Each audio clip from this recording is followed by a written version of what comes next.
morning! Ako ay mag-wash na. Hindi ako magbabasa ng buhok kasi naligo ako kahapon. So gusto ko lang ipakita sa inyo itong nabili kong hydrating foaming cleanser. Cetaphil. Kasi naubos na yung aking CeraVe. So ito yung Cetaphil at saka CeraVe yung parang pinagpalit-palit ko sila. Depende kung ano yung gusto ko pag pumunta ako sa shop. So ito kasi yung nakita kong parang gusto kong bilhin kasi hydrating. Dahil nga sensitive and dry yung aking skin condition. So, kaya ito. Yeah, maganda din to. Same din sila ng effect ng CeraVe sa akin. So, kaya ito yung binili ko kasi ito yung naka-sale. And I think £8.61 siya. Bago kasi may nakalagay na new. Sabi ko, try ko nga to. Pero marami na akong na-try na Cetaphil. Pero ito kasi is new. Kaya ito. Anyway, dami ko na sinasabi. So, yeah, wash muna ako guys and I will see you in a bit. It's time to get ready. So yung gusto ni Kira is jasmine. Same kahapon. Okay? Wait, like not right looks. I think you better wash your face properly, Bob, because you still a lot of whites. Okay? Let me do your hair first. I think it's better when it's proper wash. I'm styling. Yeah? I'm styling right now. Let me do the other side.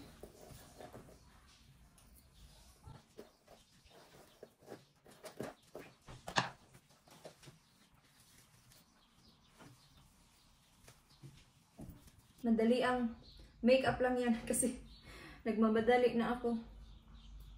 And then, kailangan kong palitan yung beddings ni Kira mamaya para mawashin ko. Kasi yung sa kwarto namin tapos na siya kahapon.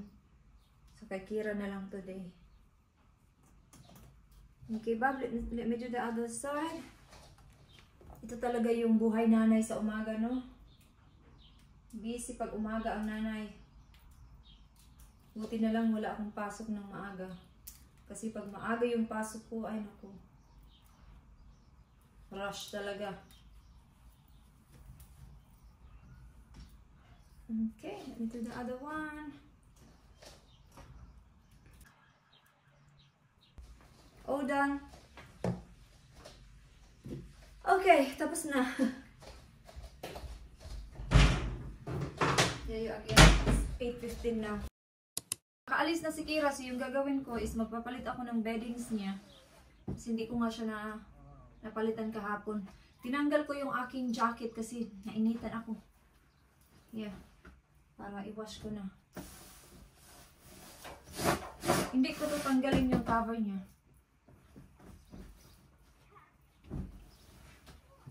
Salamat pala sa nanood ng aking live kagabi. You know? We'll set another live one day. Pag hindi ako busy. Pero siguro makakapag-live lang ako sa gabi. Kasi di ba walang pasok. So let's do this. Ayaw ko sanang pumasok today.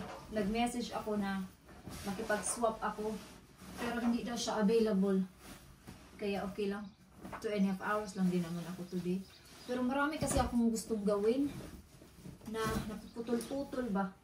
Kaya gusto kong mag-day off para matapos ko siya.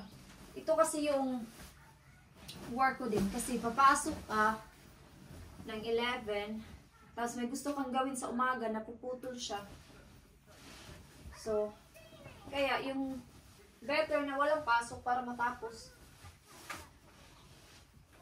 Mahirap talagang magpalit ng bedding sa cabin bed. Okay. Fresh na yung higaan ni Kira.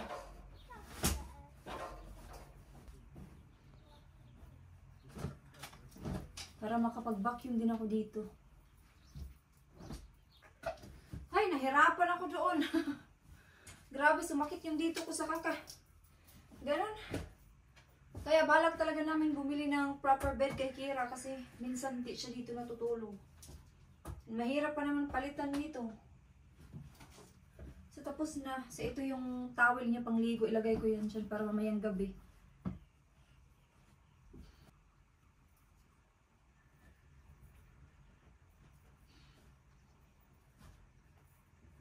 Ang daming mga toys. Okay, mag-vacuum na tayo. Pinunasan ko lang dito. Mamaya na ako mag-vacuum kasi may pupuntahan pa ako. May bibili na ako sa next town. Kasama ko si mother-in-law. At saka si Dave. Kaya, work from home kasi si Dave today. So, bibili kami ng ano ba? Yung pang ano ba sa cortina? Kasi yung curtain rod ba tawag doon? Yung parang metal ba? Kasi yung metal doon sa kwarto, very rusty. Kaya kailangan na siyang palitan. Pakita ko sa inyo yung dito kay Kira. Kaya tinanggal ni Dave kaninang umaga. Kasi kailangan na siyang palitan talaga. Pakita ko. Yan rusty na siya. Kaya kailangan namin siyang palitan. So, hindi na lang ako sumama kay Dave kasi sabi ko sa kanya, tatapusin ko muna tong gawain ko. Siya na lang yung pumunta kasi alam niya naman kung ano yung bibilhin niya. Gusto niya sanang sumama ako para ako daw pipili kasi alam niya naman pag, diba? Kasi tayo naman ang masusunod sa mga decor dito sa bahay. So, sabi ko siya na lang kahit anong mapili niya, okay lang. Sige, mag-vacuum na ako dito. Pero hindi pa talaga ako tapos dito sa kwarto ni Kira kasi gusto kong punasan itong mga Lego. Kasi ang dami ng alikabok ng Lego niya. Pero wala akong time kasi nga may pasok ako. Pero mag-vacuum lang ako tapos mamaya, siguro mamaya ko yan gagawin. Siya, yun yung gagawin natin.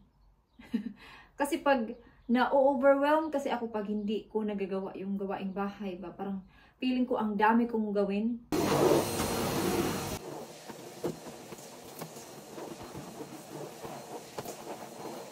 Gusto kong ilipat itong cabinet na maliit dito sa gilid para ma-push ko tong Lego na cabinet. Ilipat ko. Ito kasi yung hamster ni Kira, oh.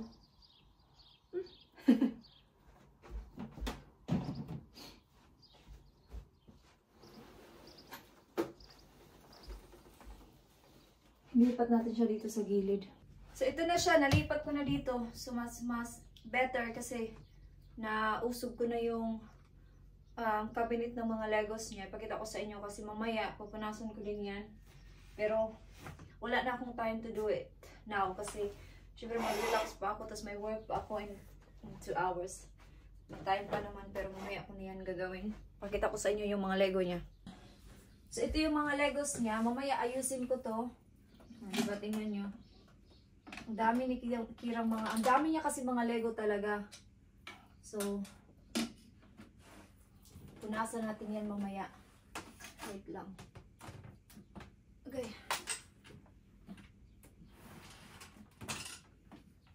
Gusto kong ilagay lahat to sa box. Pero kasi pag ilagay natin to sa box lahat, masisira yung Legos niya. Kasi diba, meron yung mga instructions how to do it. Ganun. So, bawal. Bawal yan tanggalin lahat.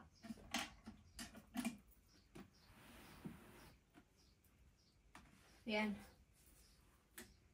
So, nausog ko na siya dito sa corner. So, mamaya, pupunasan ko to. Tanggalin natin yan isa-isa mamaya. Mamaya na kasi may pasok pa ako. Ito yung dehumidifier. Ano muna natin yan ilagay. Tapos mag-vacuum ako dito. On the way na ako ngayon sa work. Pasensya na kayo, hindi na ako nakapag-vlog kanina kasi nag-relax ako. Medyo cloudy na naman today.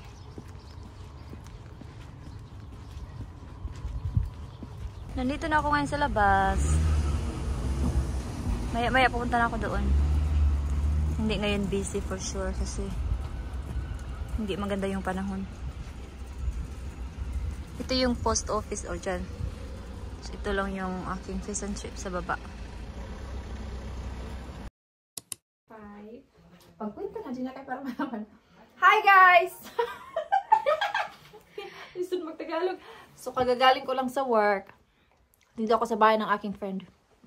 Si Madam Laika. Aya! Annyeonghaseyo! So, nagkape lang kami dito.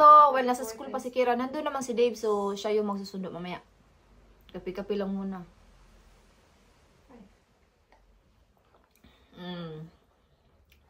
Meron kami ditong scones at saka macarons. Pakita ko.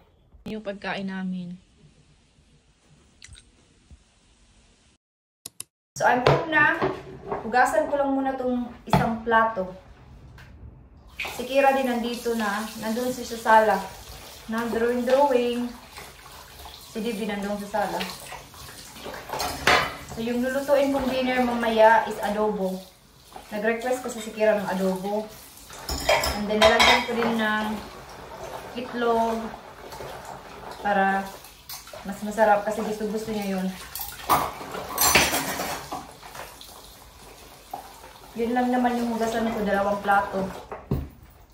Diba naka-white ako kanina, nagbihis ako ng black kasi yung white kanina nadumihan. So, yun lang. Alam nyo ba, ito, pakita ko nga sa inyo. Ay, hindi nyo makita. Wait lang. Gusto kong ipakita sa inyo kasi dito pwede mong i-charge yung Apple Watch mo and then dito is pwede mong i-charge yung phone mo.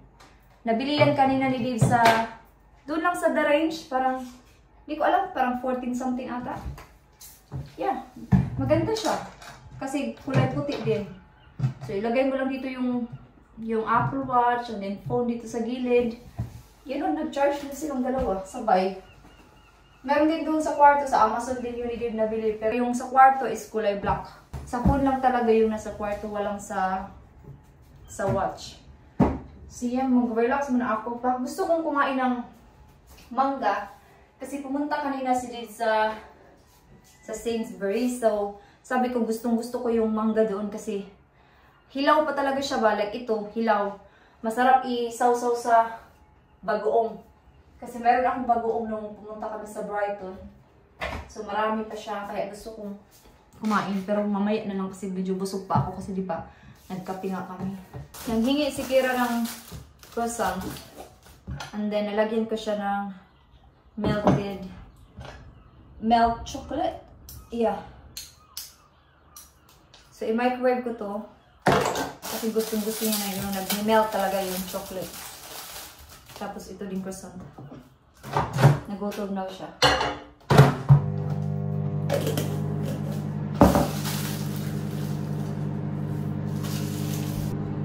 Okay. Magmamap ako ng sahig. Ito yung gagamitin ko. Itong method na wild rhubarb. Method, yung pangalan niya. Yung brand niya, method. Mabango yan. May iba-iba silang kulay. Pero yan yung favorite ko, yung pink. Kasi kanina hindi ako nakapag-map. Kasi diba, nag-relax din ako, syempre, bago ako papasok. So ngayon, magmamap ako while kakain si Kira ng snacks niya. Bigay ko muna ito sa kanya. Let's test try one.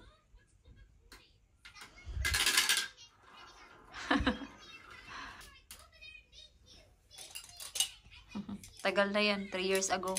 Dave? She needs help. That is coming. I'm just gonna do something in your bedroom, okay? Confused? Magluluto na ako ng dinner. Ito yung lulutuan ko sa adobo. And then nakapagsain na din ako. So mag-cut na ako ng sibuyas at saka bawang. Kunin natin yung pamintang dahon. Itong laurel.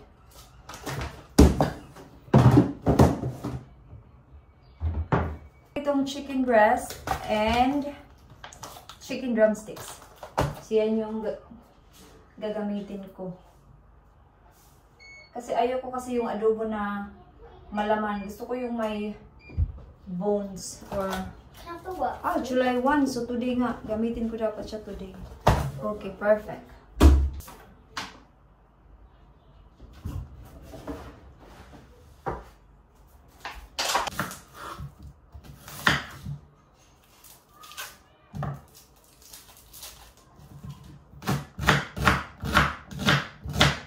Hindi ko na ipakita sa inyo kasi alam niyo naman mag-adobo.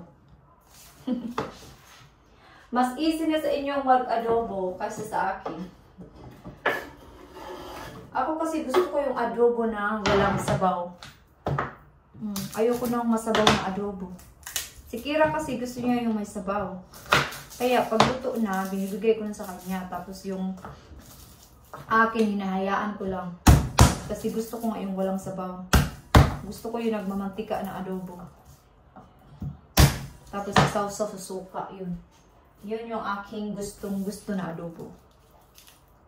So, ginawan ko lang si Dave ng salad. Kasi may tira kaming chicken nung nag-wraps kami for dinner. So, initin ko na lang siya sa microwave. Tapos, ilagay ko dito sa plato niya. Tapos, nagluto din ako ng baby potato sa kanya. Sayang kasi yung sobra, kaya sabi niya, yan daw yung kakainin niya sa dinner. Tapos, kami ni Kira is magkakanin at saka adobo.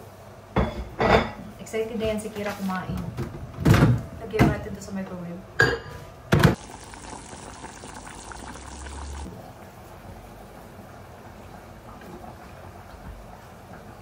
Bango-bango.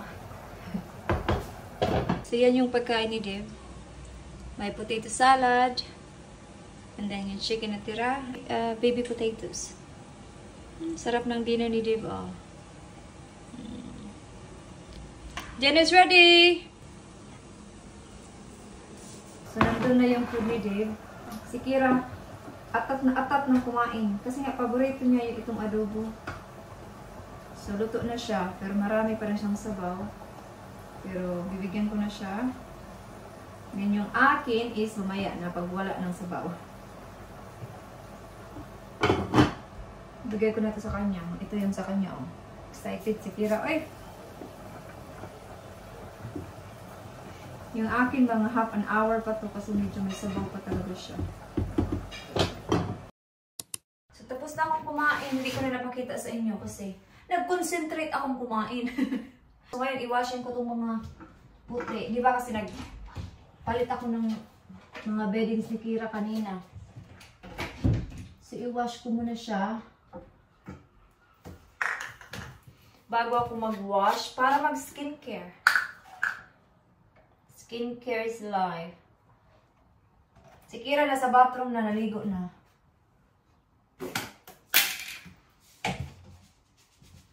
Pero wala na akong labahan ng mga puti.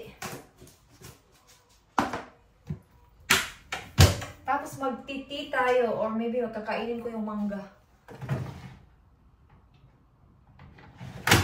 I-try nyo maglaba ng mga puti, tapos yung gagamitin nyo is itong white vinegar. As in, nakakaputi talaga siya ng mga puti. Di ba napansin ko dito sa UK, yung mga puti kong damit, nagiging gray, nagiging yellowish or nagiging gray. Parang nagiging grayish siya. So, ito yung ginagamit ko. So far, nag-work naman siya. So, lagyan natin siya dito.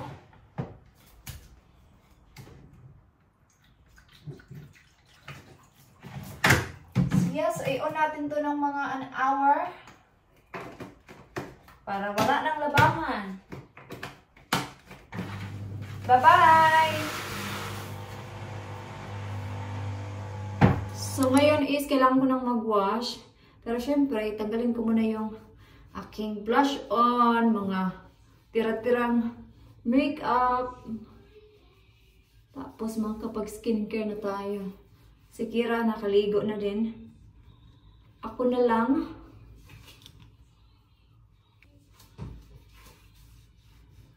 Yung ginagamit ko palang pangtanggal sa makeup na wet wipes is ang St. Ives. Maganda kasi talaga yung St. Ives na wet wipes kasi makapal siya ba? Tapos madali talagang matanggal yung makeup. Nakatry na din ako yung sa Superdrug lang talaga ba, yung tag 1 pound. Okay naman siya pero manipis. So dalawa yung nagagamit ko. Unlike sa St. Ives na isa lang talaga. Nagagamit ko na siya sa liig, sa mukha. Kaya worth it naman yung 1 pound 80 mo. Okay, I'll see you in a bit guys pag tapos na talaga. Okay, mag-skincare na tayo. Lagi ko itong pinapakita. So, yan yung aking toner. Skincare time na tayo. Tara, punta na ako sa sala kasi nandun si Kira at saka si Dave. Gusto kong kainin yung mangga. Baka kasi makalimutan ko na naman. Ilang beses na akong bumili ng mangga. Lagi ko nakakalimutan hanggang nahinog na lang. Yeah. Kahit mura lang siya, pero sayang kasi, di ba? Si di ba nag-wet wipes na ako, nag-wash na ako, pero tingnan nyo. Meron pa rin. Kaya importante talaga na nag-skincare tayo, like ganito toner ba? Kasi natatanggal siya. And mag-serum ako tonight kasi nakita ko siya sa aking drawer. Ito yung E45 Hydrating Serum. Maganda din to. Especially pag kagaya kita ng skin type. Like for dry and sensitive skin. Ito siya. For dry and sensitive skin kasi to. Kaya, yeah, lahat ng skincare ko binili ko lang sa Superdrug. Except sa toner ko kasi sa online yan siya. Yeah, yun lang. And then toner. Toner, itong serum. Minsan kasi tinatamad talaga ako mag-skincare. Like ganito ba, tinatamad ako. Kaya natutoner lang ako tapos lotion sa mukha. Ganun lang. Tamad akong mag-skincare talaga. Kaya mga lotion ganito. Tapos na. Alam niyo ba, sabi nila mas effective ang skincare pag ginaganon mo. Kasi nag-i-stay talaga siya sa mukha mo ba. Kasi yung ganitong way of skincare daw is parang massage mo sa skin mo. Sabi nila. Gumagaya lang din ako. Lotion, ganon. Hayaan muna natin mag-dry. Tapos lagyan natin ng lotion. So yeah, so i-end ko na dito guys yung aking vlog. So sana na-enjoy nyo yung vlog today. Kahit medyo paputol-putol ulit. So thank you so much guys for watching this vlog today. And I hope to see you guys on my next one. And don't forget to like and leave your comments down below if na-enjoy nyo yung video na to. Thank you! Bye-bye!